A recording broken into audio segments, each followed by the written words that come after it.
The sound you're hearing is trees and the leaves. I'm in a forest and there's so much wind, but I just bought a new mic today, the first mic I've ever owned, so hopefully the wind will be cut out. Anyway, I want to talk about imposter syndrome. I have it real bad, and I think so many people do. Maybe everyone does, I'm not sure. And I don't think it's just the entertainment business. I feel like people who just have other jobs would have imposter syndrome as well. I think it's really common.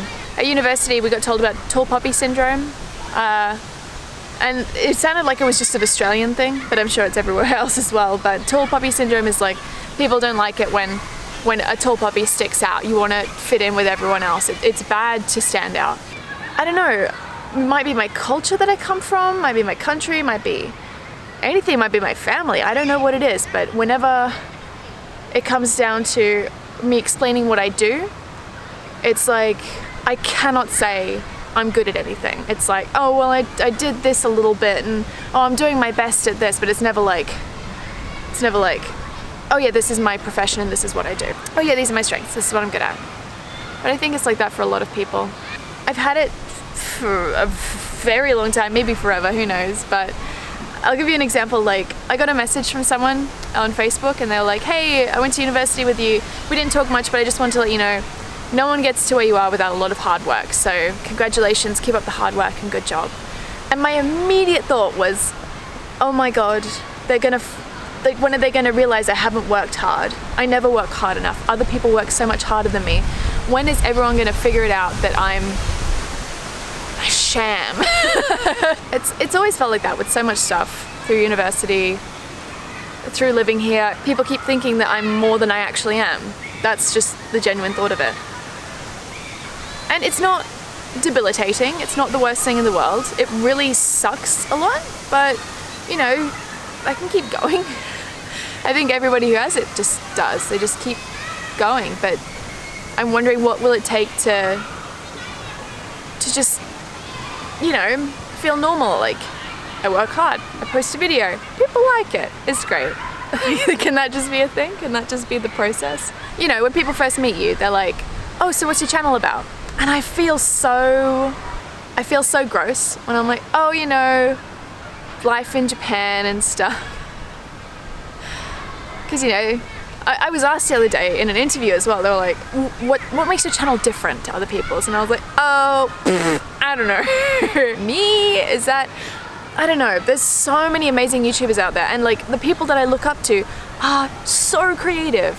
They are musicians, they are animators, they are writers, they're comedians. There's so many people who have so much more than that. YouTube is their platform to release their creativity. Right now I'm getting back into making stuff, and I'm realizing that it's not up to the kind of creative level that I want, and I'm trying to figure out how to increase that.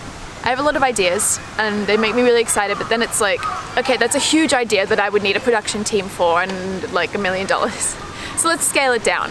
And then in the process of scaling it down to me with my camera, it kind of loses its drive, and I just eventually go, oh, I can't make this work. I don't know how to do it. Ho-hum. And it's such a defeatist attitude. This is pretty much just gonna be me rambling to a camera just about stuff.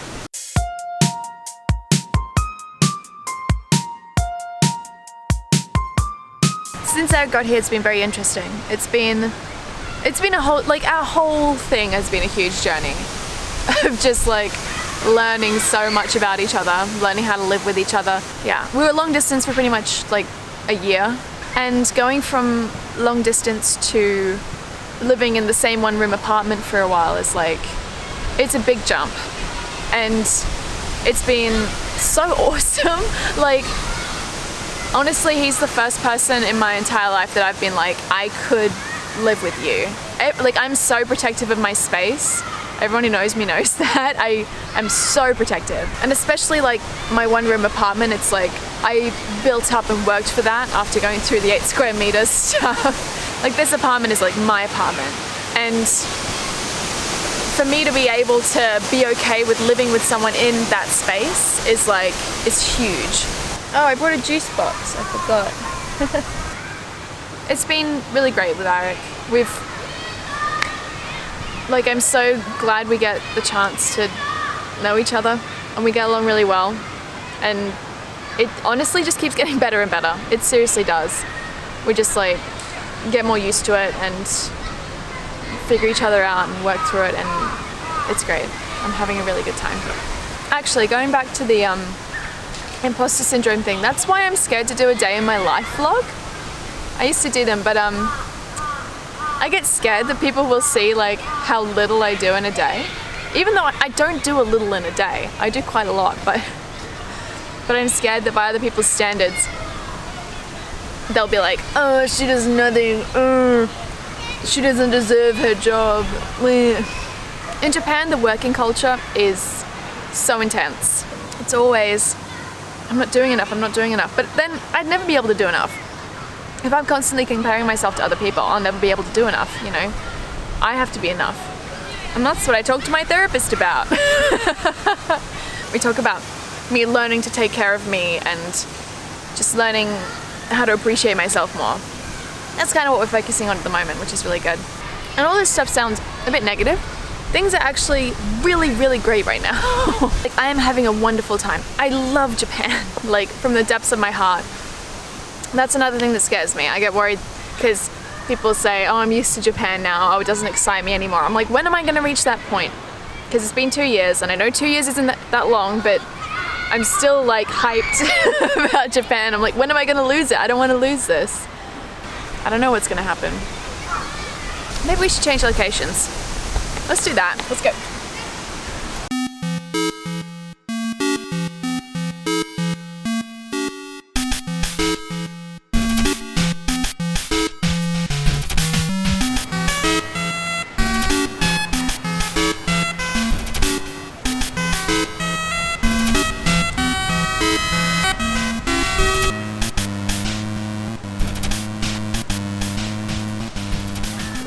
Okay, so we're back in a slightly different spot.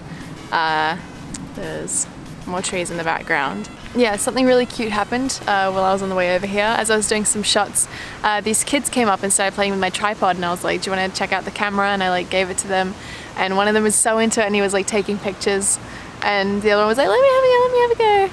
It was just really cute, and I felt that I could communicate that with them. Like, we had a conversation, and it was really nice. I saw their mom and I said hi, and then as I was filming a shot, they were like, they went past and they're like, bye bye, and I was like, bye bye. It was really cute.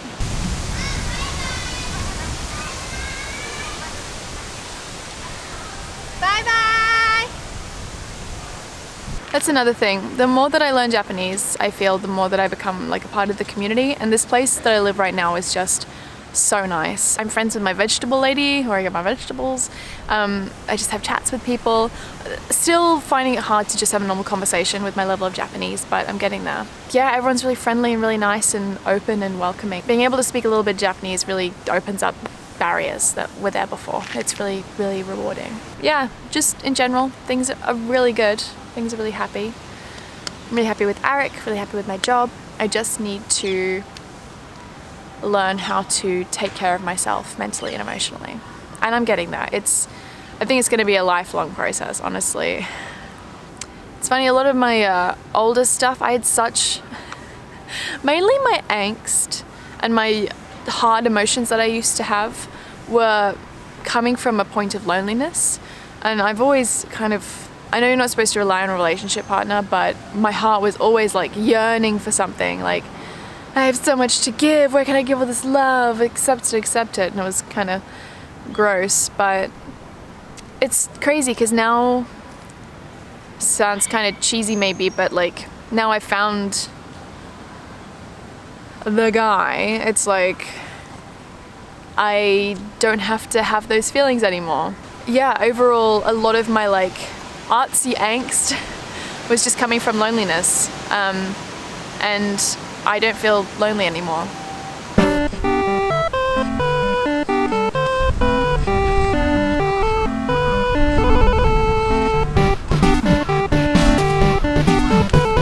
I have my new bike, as you've seen. I love my bike. I got a new one because Eric's riding my old one, and the old one, the handlebars were so low, my back was really not taking it well on that bike, and it was old and rusty. But this one is like, it feels like so much more of a me personality thing, and it's so nice riding it around. I've been riding it pretty much every day, at least ride it to the station, but there's so many more things that are accessible now. And now I can ride to a place that has vegan cheese, soy and almond milk and coconut milk ice cream, just international foods, artichoke hearts. I love artichoke hearts so much.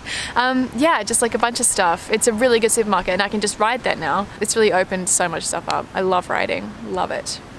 Yeah, just constantly on a road of discovery and figuring things out and learning more about myself and about Japan and where I want to be in life and creative stuff and blah, blah, blah, blah, blah.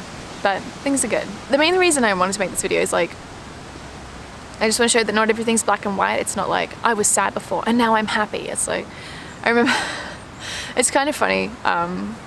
People online watch a small video of you and assume a lot about your life.